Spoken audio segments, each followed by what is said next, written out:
Welcome to Get to the Point, our Flashpoint 2 pre-show. We are in our final day of competition. That means we have the losers finals and the winners finals.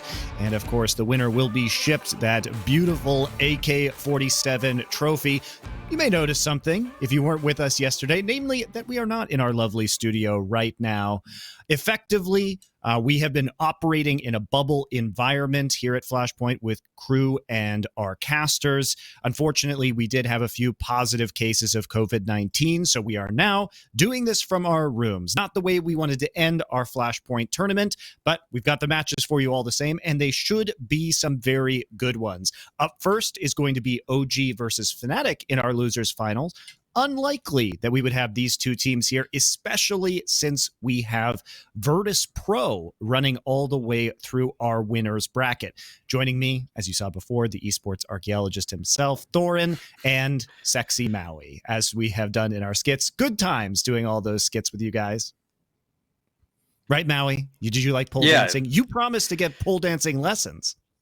I will. I'll try it. I'll try it out. I need to lose some of this quarantine weight, so it's definitely going to be a good activity. And for Flashpoint 3, maybe I'll show a little bit of skin or something else. Ooh. Listen, I don't care what anyone says. It's not actually that hard in terms of like the technique. It's actually, believe it or not, as far as I can tell, about like you have to like learn all the muscle groups because it's super hard to hold yourself up. Because let's be real, no matter what lies they might say, it's not really sort of a job for people who are really good at school, despite what they might say. So, you know, I'd say maybe the opposite. So it can't be that hard, Maui. Just put your back into it. And all I would say is, some of the skits were funny, but you know what I would say? At what cost? At what cost? Yeah. Maybe a little bit of a deep one there for people to think about. I just need a little bit of core strength, which I think a lot of the teams at Flashpoint wish they had as well. Exactly. That's fair. That's a good joke. Thorin, of course, exploding the myths about the difficulties of pole dancing here on our Flashpoint pre-show. Let's go with our Flashpoint format to start things off. How did we arrive at these last three teams in our competition? And the answer is we had 3 best of 3 GSL groups. From there, we got 8 teams into our playoffs, 2 via the last chance qualifiers, the other 6 from the top 2 positions in each group. And our playoffs are 8-team double elimination. We are all the way at the end of that bracket right now. First off, though, let's take a look at Virtus Pro and how they advanced through this playoff bracket, because it is very interesting to see how they got here, because they picked up some really important wins. Okay, they beat Mad Lions in the first round. Might have expected that with the team on the rise. However, back-to-back victories against Big and Fnatic are really huge statement matches for this CIS team. Now, in the losers bracket, OG has made another long run playing every single match possible in these playoffs. It has been a slog for OG after they got knocked into the losers bracket in the first round by MIBR. They beat Dignitas Phi. Then they 2-0'd Big before defeating MIBR in the rematch late last night. And so they will come up against Fnatic today. The winner of our next match will be heading into the grand finals, which will also be later today, where Virtus Pro awaits. Now, these teams are all top 3, which means they will be going home with a minimum of $100,000, second place $250,000, and first place a shocking $500,000. That's right. We at Flashpoint have put out the biggest prize pools in CSGO this year. So Virtus Pro probably already happy with that minimum of $250K. That is a huge, huge win for them. That is actually, in the history of the Virtus Pro org, already the second highest prize pool winning that they will ever accomplish. If they actually win this tournament, it'll be higher than Neo, Taz, Bialy, Snacks. It's higher than anything they ever made in their careers. So this is actually, there's a lot at stake here in terms of prize money.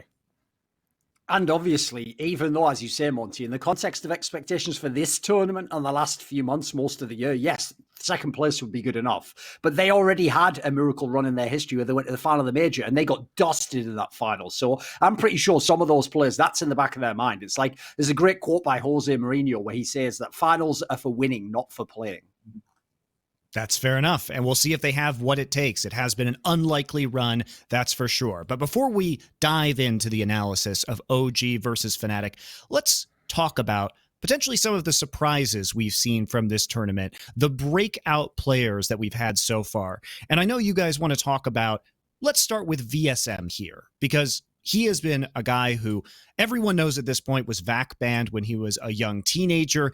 As it stands right now, he is not available for major play. Now, we expected KNG to stand out and be the star on this roster, and indeed, he's probably an MVP candidate. But what have you liked about VSM? Just the raw performance level, I think, has been unbelievable. Like, you could remember, this is a guy I've never actually seen play before. I don't think he was ever at any tournament I was involved in. So the idea that he would come into this field, and if you look at some of the teams they've played, their MIBR's had some tough matches that all go 3 maps. They're never put down easy. And this is one of the reasons why, because this guy basically consistently delivers. And so I knew KNG could be really good, but the idea they would actually have like a legit 2-star combo that could go up against anyone is unbelievable. Yeah, I really like how VSM has developed from when we initially saw him at Blast. For people that were following that, he was kind of a lose condition for his team there. The fact that he was in the red for a lot of the series that he played, and I'd say in the close game that they lost to Astralis to start things off with this team, I think he made quite a few mistakes, actually. He looked pretty bad, out of his element. I thought that his transition over to Tier 1 European Counter-Strike was not going to go smoothly after that, but he really proved me and everybody else wrong. Any doubters, I would say, because at this tournament, he was excellent. He found a position on most maps where you kind of think, okay, this guy needs to stay alive. He needs to be careful about his role, but he was actually finding opening kills on CT side. He was making sure that it was always a 5v4. If it weren't KNG finding that opening pick, you could guess that it would be VSM that would find it.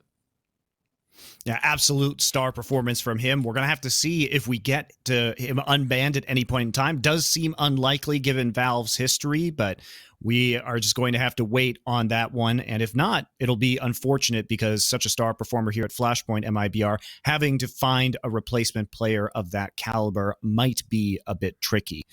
Now on to a player that we've talked a lot about this tournament, who's SHUSH from Mad Lions. This is a guy who has stepped up both last Flashpoint and this Flashpoint really quietly. He hasn't necessarily had the flashiest plays, but he has been the highest rated player on this Mad Lions roster. He's been playing his role extremely well. Thorin, what has stood out to you about SHUSH?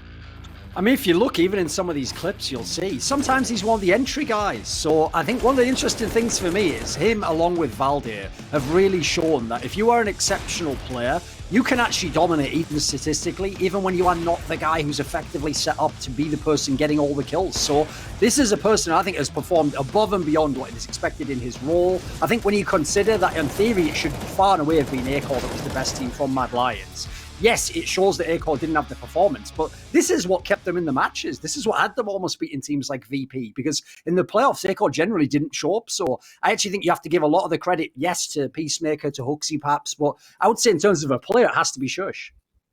Yeah, SHUSH went way above and beyond where he was supposed to in this role. The fact that he's playing anchor spots like Be on Train, Be on Vertigo, and thriving in them, busting out the double op at times, and just shutting pushes down completely, it's incredibly impressive because he's rarely set up. Sure, someone will throw the occasional assist flashbang here or there, but the fact that he can find multi-frag after multi-frag, it made their CT side so solid in a way that basically you just had to avoid SHUSH after a while, and it conditioned the opposing terrorist team to just walk away from SHUSH. He just, sent them to the other bomb site, in fact.